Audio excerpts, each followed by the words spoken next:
जब इस रीति से वह भृगु कुलोद्भूत राम संपूर्ण विश्व की आरती के हरण करने वाले महात्मा शंभु के द्वारा बड़े ही आदर के साथ कहा गया था, तब तो उन देवों के स्वामी और कृपा के सागर गुरु की सेवा में उस राम ने फिर एक बार प्रणाम करके बहुत ही शीघ्र निवेदन किया था। परशुराम ने कहा, हे भगवान, मैं भृगु मुनि के कुल में समुत्पन्न हुआ हूँ और हे विभो, जमदग्नि ऋषि का पुत्र हूँ। मेरा नाम छोटा सा राम यह है। आप तो समस्त जगत की वंदना करने के योग्य हैं। मैं ऐसे समय में आपकी शरणागति में प्रपन्न हुआ हूँ। हे नाथ, जिस कार्य के लिए मैं आपकी सन्निधि में समागत हुआ हूँ, हे विश्वेश्वर, उसको आप कृपा कर प्रसादित कीजिए और मेरी कामना है कि अब आप मेरा वांछित जो भी है उसे मुझे प्रदान कीजिए। मेरे पिता जमदग्नि ने, हे देव, मृग्य के लिए वन में आए हुए राजा कार्तवीर्य का बहुत अच्छी तरह से आतिथ्य सत्कार किया था। उस महानंद मति वाले राजा ने लोभ के वशीभूत होकर बलपूर्वक मेरे पिता को मार डाला था। जो एक धेनु थी जिसके ग्रहण करने का लालच राजा के मन में हो गया था, वह होम धेनु भी मेरे पिता को मरा हुआ देखकर गोलोक में चली गई थी। राजा ने निरपराध मेरे पिता की मृत्यु के विषय में कुछ भी चिंता नहीं की थी और फिर वह अपने नगर में चला गया था। इसके पीछे मेरी माता रेणुका अत्यंत रुदन कर रही थी। इस घटना का ज्ञान प्राप्त करके लोक के वृत्त के ज्ञाता हमारे पितामह भृगु मुनि, हे महादेव, वहां पर आ गए थे। मैं समिधा लेने के लिए उस समय में वन में गया हुआ था, सो मैं भी इस बीच में वहां पर समागत हो गया था। उस समय में मैं रुदन कर रहा था और अपनी माता के साथ मेरे सब भाई भी क्रंदन कर रहे थे। उस मंत्र शास्त्र के ज्ञाता मुनि ने सबको सांत्वना देकर मेरे मृत पिता जमदग्नि को संजीवनी विद्या से जीवित कर दिया था। जब तक भृगु मुनि वहां पर नहीं आए थे, उस बीच में मैं माता के वैधव्य के दुख से बहुत ही कुपित हो गया था। हे देव, मैंने अपनी माता को सांत्वना देते हुए एक प्रतिज्ञा कर डाली थी। मेरी माता ने करुण क्रंदन करते हुए जो 21 बार अपना उरस्थल ताड़ित किया था, उसी गणना को लेकर ही मैंने यह प्रतिज्ञा की थी कि 21 बार ही मैं इस पृथ्वी को क्षत्रियों से रहित कर दूंगा। यह इस रीति से की हुई मेरी प्रतिज्ञा परिपूर्ण हो जाए, इसके पूर्ण करने वाले जगत के पति देवेश्वर आप ही हैं। आप तो सबसे बड़े देव हैं, हे नाथ, इसलिए मैं अब आपके चरणों की सन्निधि में यहाँ पर आया हूँ। वशिष्ठ जी ने कहा, भगवान शंकर ने इस प्रकार से उस राम के वचनों का श्रवण करके जगजननी दुर्गा के मुख की ओर देखा था और उस समय में एक क्षण के लिए नीचे की ओर अपना मुख करके चिंतन करने वाले प्रभु शंकर हो गए थे। इसी अंतर में जगदम्बा देवी दुर्गा विस्मित होती हुई अत्यधिक हंस गई थी और हे महाराज, बैर के साधक उस भार्गव राम से बोली। जगदम्बा ने कहा था कि हे तपस्विन द्विज के पुत्र, क्या तुम इस भूमंडल को भूपों से विहीन करने की इच्छा कर रहे हो, और वह भी 1-2 बार नहीं, प्रत्युत कोप से 21 बार ऐसा करना चाहते हो? हे वटो, यह तो आपका एक बहुत ही महान साहस है। उस राजा सहस्त्र अर्जुन का बिना ही शस्त्रों वाले होते हुए तुम हनन करने की इच्छा कर रहे हो, जिसने अपनी भ्रूभंग की लीला से अर्थात जरा सी भ्रिकुटी तिरछी करके रावण जैसे महाप्रक्रमी को भी निरादृत कर दिया था, अर्थात अपने सामने निरादृत करके भगा दिया था। उस राजा को तो पहले दत्तात्रेय मुनि ने श्री हरि का कवच प्रदान किया था और अत्यंत वीर्य से समन्वित एक शक्ति भी उसके लिए दी थी। उसको तुम किस प्रकार से मार देना चाहते हो? भगवान शंकर तो करुणा के अथाह सागर हैं और करुणा से ही सिद्ध हो जाते हैं। यह विभु तो परम समर्थ है, सभी कुछ अन्यथा भी कर सकते हैं। हे पुत्र, भगवान शंकर के अतिरिक्त अन्य कोई भी इस कार्य के करने में समर्थ नहीं है। इसके अनंतर देवी के इन वचनों से दया के सागर भगवान शंभु ने दुर्गा देवी की भी अनुमति प्राप्त कर ली थी और फिर विभु शंभु ने जमदग्नि के पुत्र से परम भद्रवाणी के द्वारा कहा था। भगवान शिव ने कहा, हे विप्र, आज से लेकर तुम मेरे पुत्र कार्तिकेय के समान हो जाओगे। हे महान मति वाले, मैं आपको परम दिव्य मंत्र और कवच दे दूंगा। यूं ही बिना ही किसी आयास के लीला ही से, जिनके प्रसाद के प्रभाव से आप कार्तवीर्य का हनन कर दोगे और जैसी तुम्हारी प्रतिज्ञा है वह भी पूर्ण होगी और 21 बार इस पृथ्वी को भी भूपों से रहित तुम कर दोगे। इतना यह इस रीति से कहकर भगवान शंभु ने उस परशुराम के लिए सुदुर्लभ मंत्र प्रदान कर दिया था और तीनों लोकों का विजय करने वाला परम अद्भुत कवच भी उसे दे दिया था। नागपाश, पाशुपात और सुदुर्लभ ब्रह्मास्त्र, नारायणास्त्र, आग्नेय, वायव्य, वारुण अस्त्र भी दिए थे। गांधर्व, गारुड़ और परम अद्भुत जृंभणा भी प्रधृत किया था तथा गदा, शक्ति, शूल, उत्तम दंड उसको दे दिया था।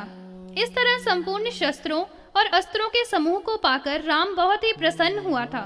फिर उस परशुराम ने परम शांत शिव को, दुर्गा देवी को, स्वामी कार्तिकेय को और गणेश्वर की सेवा में प्रणिपात करके तथा इन सब की परिक्रमा करके फिर वह राम परमोत्तम तीर्थ पुष्कर को वहां से चला गया था और वहां पर संस्थिति करते हुए भगवान शिव के द्वारा बताए हुए उत्तम मंत्र को और कवच को सिद्ध किया था।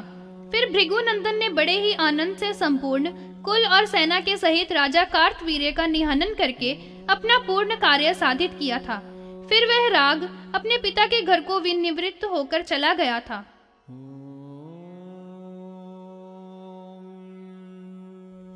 मृग मृगी कथा। राजा सगर ने कहा, हे ब्रह्मा जी के पुत्र, आप तो महान भाग वाले हैं। मेरे ऊपर आपने बड़ा भारी अनुग्रह किया है कि यह कवच जो कि अनामय है मेरे सामने आपने प्रकाशित कर दिया है। कृतास्त्र में औरव के द्वारा अनुग्रहित हुआ हूँ। हे विभो, इस समय में तो मैं आपकी कृपा का पात्र बन गया हूँ। हे गुरुदेव, भार्गवेंद्र परशुराम ने राजा कार्तवीर्य को, जो बड़ा ही वीर था, जिस प्रकार से समाप्त किया था वह सब विस्तार के साथ मेरे सामने वर्णन करके सुनाइए। वह राजा तो दत्तात्रेय मुनि की कृपा का पात्र था और राम भगवान शिव की अनुकंपा का भाजन था। हे गुरुवर, ये दोनों ही महान वीर थे। समर क्षेत्र में किस प्रकार से इन्होंने युद्ध किया था। वशिष्ठ जी ने कहा, हे राजन, अब आप श्रवण कीजिए। मैं इस चरित को बतलाऊंगा क्योंकि यह चरित तो पापों का विनाश कर देने वाला है। यह चरित महान बलशाली राजा कार्तवीर्य का तथा महान आत्मा वाले परशुराम के महायुद्ध का है। उन परशुराम ने गुरुदेव के मुख से इस कवच और मंत्र की ही दीक्षा ग्रहण की थी। फिर उन परशुराम ने बड़ी भारी भक्ति से युक्त होकर इनको सिद्ध किया था। भूमि पर इन्होंने शयन किया था, तीनों कालों में संध्योपासना की थी और यह स्नान तथा संध्या में प्रायण हो गए थे। इस प्रकार में यह सब साधना करते हुए राम बहुत ही समाहित होकर 100 वर्ष तक पुष्कर में रहे थे, अर्थात पुष्कर क्षेत्र में ही निवास किया था। हे भूप, अकृत व्रण प्रतिदिन उस भृगु वंशज परशुराम के लिए वन से समिधा, पुष्प और कुशा आदि द्रव्यों को लाकर दिया करता था। मतिमानों में परम श्रेष्ठ परशुराम निरंतर ध्यान में संलग्न होकर समस्त क्लमशों के विनाश करने वाले विभु श्री कृष्ण की आराधना किया करता था। हे जगदीपते, इस रीति से यजन करते हुए और वहां पर नित्य ही ध्यान में से सक्त रहने वाले परशुराम को 100 वर्ष व्यतीत हो गए थे। हे महाराज, एक बार वह महान राम स्नान करने के लिए मध्यम पुष्कर में गया था और वहां पर उसने उत्तम आश्चर्य का अवलोकन किया था। एक मृग मृगी के साथ दौड़ा हुआ वहां पर आया था, जो एक व्याध की मृग्या को प्राप्त हो रहा था तथा धाम से संतृप्त होकर अत्यंत पीड़ित था। हे महाभाग, बहुत ही प्यासा था और जलपान करने के लिए बड़ा ही उत्सुक हो रहा था। परशुराम उसको देख रहे थे कि वहां पर उस सरोवर के तट पर समागत हो गया था। इसके पीछे पीछे मृगी भी वहां पर आ गई थी, जो बहुत ही डरी हुई थी और उसके नेत्र चकित हो रहे थे। वे दोनों ही बहुत शंकित मन वाले होते हुए वहां पर जलपान कर रहे थे। उसी समय में धनुष धारण किए हुए हाथ में बाण ग्रहण कर वहां पर व्याध भी आ गया था। उस व्याध ने वहां पर विराजमान परशुराम को देखा था। उस राम ही समीप में अकृत व्रण भी बैठा हुआ था। वह व्याध दूर तक अपनी दृष्टि डाले हुए वहीं पर ठहर गया था और उस व्याध का मन भृगुनंदन राम से उस समय में शंकित हो गया था और विचार किया था, यह परशुराम तो महान वीर है और दुष्टों का विनाश कर देने वाला है। अब मैं इसके देखते हुए इन दोनों शिकार वाले मृगी और मृग का हनन करूं। हे राजन्यों में परम श्रेष्ठ, वह व्याध इस प्रकार से चिंता में डूबा हुआ परशुराम के भय से संतृष्ट मन वाला होकर वहीं पर स्थित हो गया था। परशुराम ने उन दोनों मृगों को देखा था कि बड़े ही भय के साथ वहां पर जल पी रहे थे। उसमें धावी राम ने मन में विचार किया था कि यहाँ पर इनके लिए भय होने का क्या कारण है। यहाँ पर किसी व्याघ्र की गर्जना की ध्वनि भी नहीं है और न यहाँ पर कोई व्याध ही दिखाई दे रहा है। फिर किस कारण से ये दोनों मृग शंकित नेत्रों वाले तथा चकित दृष्टि से युक्त हो रहे हैं। ये बड़े आश्चर्य की बात है, अथवा यही कारण हो सकता है कि इन मृगों की जाति ही स्वाभाविक रूप से चकित नेत्रों वाली हुआ करती है। इस कारण से ही ये दोनों जलपान करने में भी चकित नेत्रों वाले होते हुए देख रहे हैं। यहाँ पर इतना ही कारण नहीं है, किंतु ये दोनों तो बड़े खेद और भय से आतुर हो रहे हैं, ऐसा ही दिखलाई दे रहे हैं, क्योंकि इनके सभी अंग खिन्नता से संयुक्त हैं और ये दोनों ही कंप से प्रकंपित हो रहे हैं। इस तरह से चिंतन करके मतिमान वह परशुराम मध्य पुष्कर में संस्थित हो गया था और उसके साथ में शिष्य भी था। वह राम जब तक वहां खड़ा रहा था तब तक वे दोनों मृग भी वहां पर संस्थित रहे थे।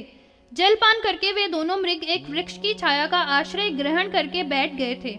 उस महान आत्मा वाले परशुराम का दर्शन करके उन दोनों ने बड़े ही आनंद के साथ आपस में बातचीत की थी। मृगी ने मृग से कहा, हे कांत, हम दोनों यहाँ पर स्थित रहेंगे जब तक ये परशुराम यहाँ पर संस्थित रहते हैं। इस वीर के समीप में हम दोनों को कोई भय नहीं होगा। यदि यहाँ पर भी व्याध आकर रूप दोनों पर प्रहार करेगा तो इस मुनि के द्वारा केवल देखने से ही वह भस्मीभूत हो जाएगा। परशुराम के दर्शन करने से परम संतुष्ट भृगी के द्वारा इस प्रकार से यह वचन कहने पर वह मृग भी बड़े ही हर्ष से समाविष्ट होकर अपनी प्रिया से बोला था, हे महाभागे, यह बात तो इसी प्रकार की ही है। हे भामिनी, आप यह बात निश्चित ही कह रही हैं। मैं भी परम महान आत्मा वाले राम के प्रभाव को अच्छी तरह से जानता हूँ।